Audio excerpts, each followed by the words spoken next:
Akhirnya ia pun menampakkan diri dan mulai menyerang Ding Dali. Mereka berdua pun bertarung satu sama lain dan tak sengaja terlempar ke jurang, jatuh ke dalam sungai.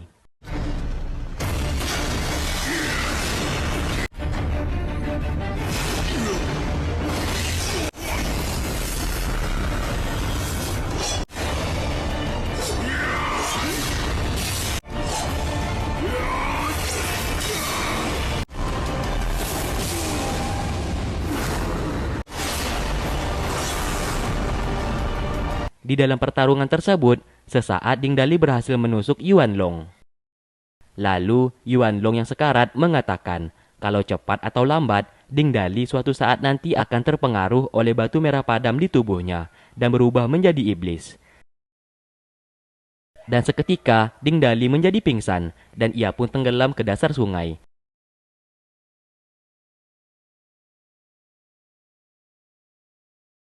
Di saat itu, Ding Dali berhasil ditemukan oleh mereka.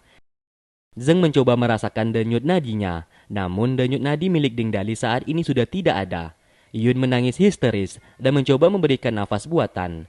Namun usahanya itu membuahkan hasil, dan Ding Dali berhasil hidup kembali.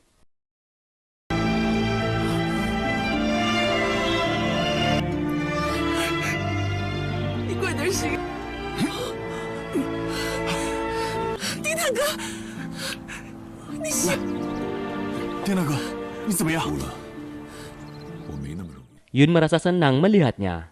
Sesaat Ding Dali memberikan jiwa Yuan Long yang telah mati, dan jiwa tersebut dimasukkan ke dalam sebuah botol. Singkat cerita, di saat malam, Tian Yi dan calon istrinya mulai melanjutkan pernikahannya. Setelah menikah, seluruh penduduk yang sebelumnya diperbudak oleh Yuan Long saat ini merayakan sebuah pesta atas menghilangnya Yuan Long saat ini. Keesokan harinya, terlihat Jingwo menghampiri makam yang sebelumnya Yuan Long menemukan batu merah ajaib di sana. Di sana Jingwo mengambil sebuah pedang yang menancap di makam tersebut, yang ternyata pedang itu adalah pedang peminum darah yang sedang dicari oleh Ding Dali saat ini.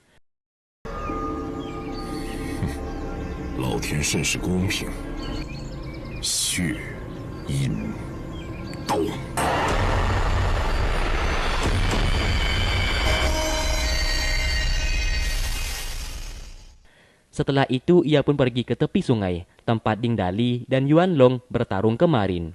Sesaat ia pun mulai menarik batu merah ajaib. Terlihat batu itu pun keluar dan menjadi satu dengan pedang tersebut.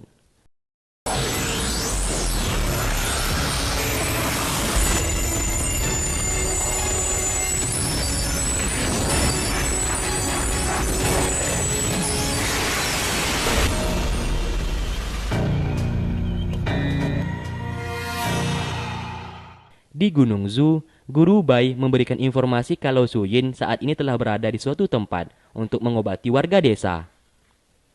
Mendengarkan informasi itu, Ketua Yuwo berniat menemuinya. Namun ia merasa malu dan bersalah karena peristiwa saat dulu. Namun saat ini ia tetap ingin bertemu untuk menebus dosa-dosanya selama ini kepada Su Yin. Setelah itu, Ketua Yuwo menghampiri penjara dan ia mengira Mawar berada di sana. Setelah ia lihat, ternyata itu bukanlah Mawar, melainkan Xiaoru. Singkatnya, Xiaoru menceritakan kalau Mawar telah diselamatkan oleh Jingwo yang kemarin malam datang ke Gunung Zhu dan berhasil mengalahkannya. Ketua Yuwo tak menyangka kalau Jingwo seberani itu datang ke Gunung Zhu miliknya. Karena mata-mata sekte iblis yang berada di Gunung Zhu belum ditemukan, ia pun akan lebih berhati-hati dalam menangkap orang yang menjadi mata-mata tersebut.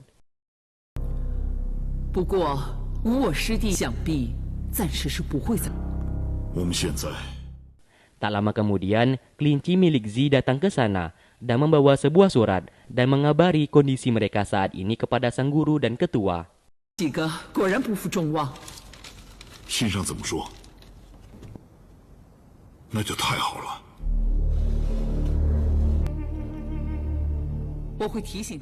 Di waktu bersamaan, Yu-er masih merasa galau dan terus saja memikirkan Ding Dali.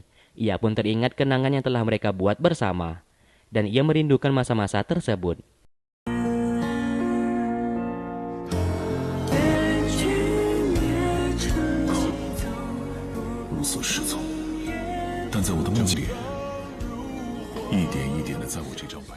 ia pun hanya bisa menangis dan tidak bisa berbuat apa-apa.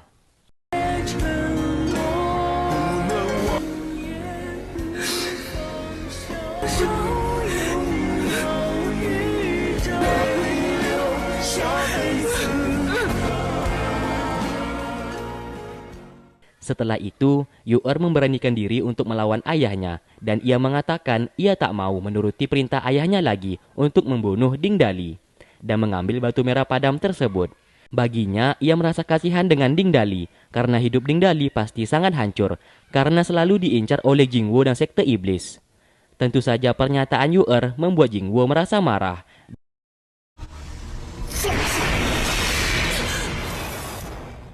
Sesaat boneka kayu pemberian Ding Dali terjatuh di sana. Di saat ia hendak mengambilnya, Jingwo langsung merebutnya. Dari sinilah Jingwo tahu kalau Yu-er menyukai Ding Dali. Amarahnya pun mulai meluap dan seketika boneka kayu tersebut ia hancurkan.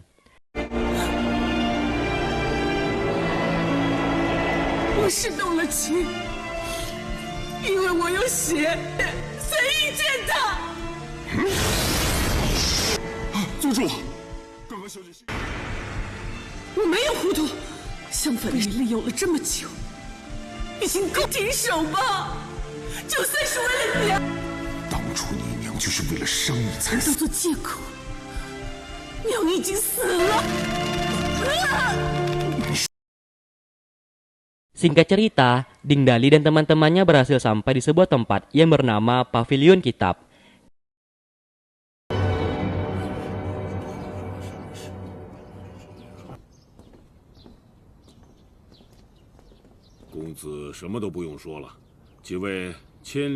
Di sana mereka mengambil nomor antrian agar bisa masuk untuk melihat kitab-kitab bela diri yang ada.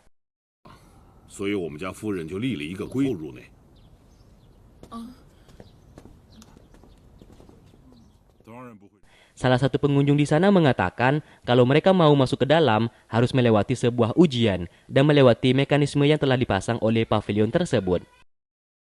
Dan pemilik pavilion kitab tersebut bernama Nyonya Fan. Dan selama ini belum ada orang yang mampu melewati ujian tersebut. Karena urutan mereka yang terakhir, waktu yang diperkirakan mereka bisa masuk sekitar 1 bulan lagi. Tentu saja waktu tersebut sangatlah lama. Mereka pun langsung menyerobot barisan paling depan dan menantang penjaga di sana untuk masuk ke dalam.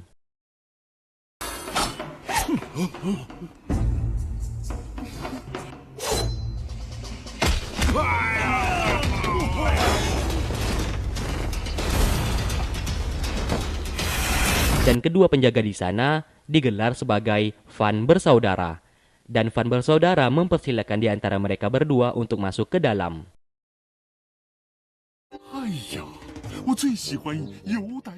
Singkatnya, Chen Er dan Zi mulai masuk ke sana dan melihat banyak sekali mekanisme jebakan di pavilion tersebut.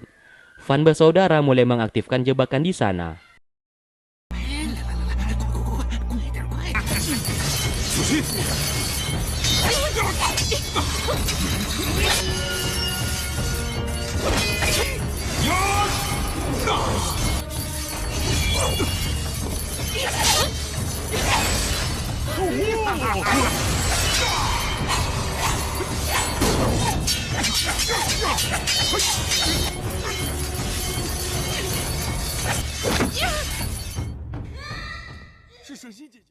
Di lain sisi, Yun dan Ding Dali juga masuk ke dalam sebuah ruangan lain dan menemukan mekanisme jebakan di sana.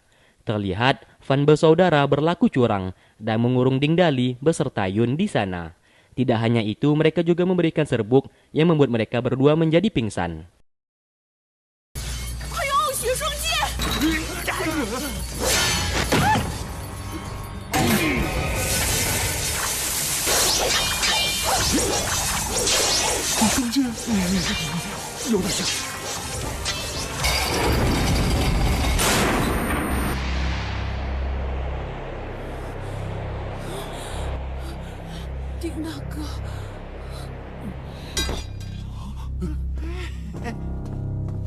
Setelah itu, Fan bersaudara mengikat mereka berdua.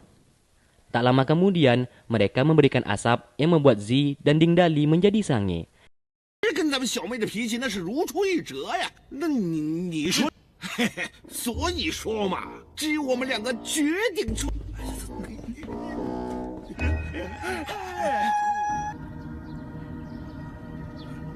丁大哥，丁大哥，你没事吧？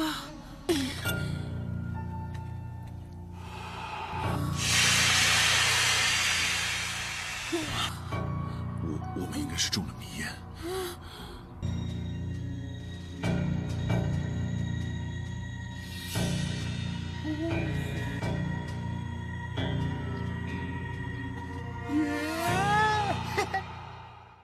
Yun menjadi tergoda dengan Ding Dali. Untung saja Ding Dali bisa menahan rasa nafsunya.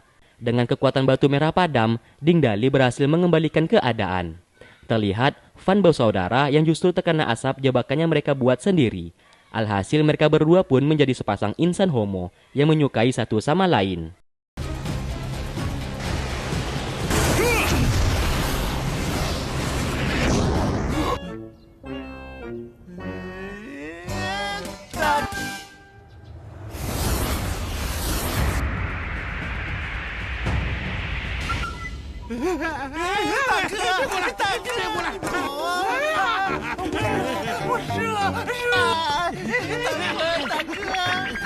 这就是迷魂香的作用。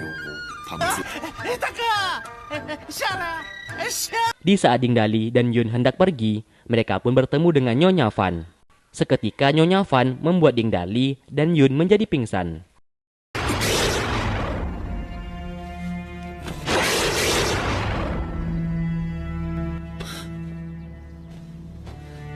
Singkatnya, setelah Yun sadar, Nyonya Fan ini seperti mengenal Yun, dan ia juga memanggil Yun dengan sebutan Xiaoxi. Kita pun dibawa flashback ke masa lalu, yang ternyata usul punya usul, Yun merupakan anak kandung dari Nyonya Yun, dan Yun nama aslinya bernama Xiaoji. Karena suatu insiden, Yun dititipkan kepada ketua Yuo dan dibesarkan di Gunung Zhu.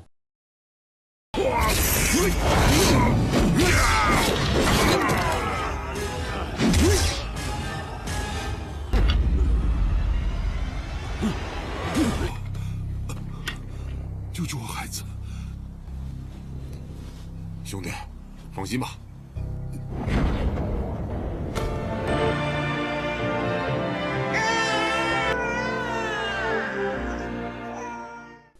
Nyonya Fan lalu memeluknya karena selama ini ia mencari Yun ke sana kemari.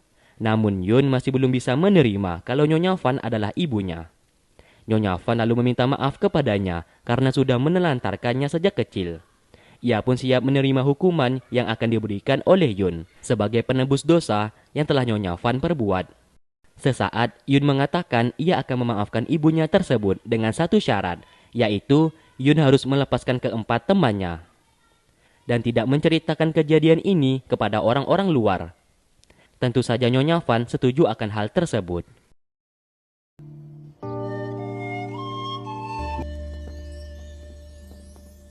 怎么样？哎呀，这谁把你打得这么重啊？哼，是手下败将啊！当年我妹夫打。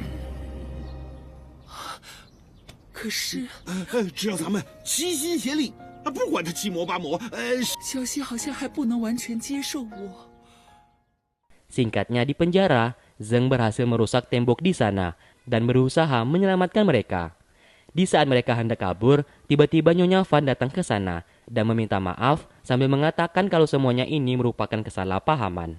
Dan part ke-8 pun selesai. Oke, terima kasih buat kalian yang sudah stay tune terus di channel ini dan menunggu video-video yang aku upload. Sampai berjumpa di part berikutnya. Wassalamualaikum warahmatullahi wabarakatuh.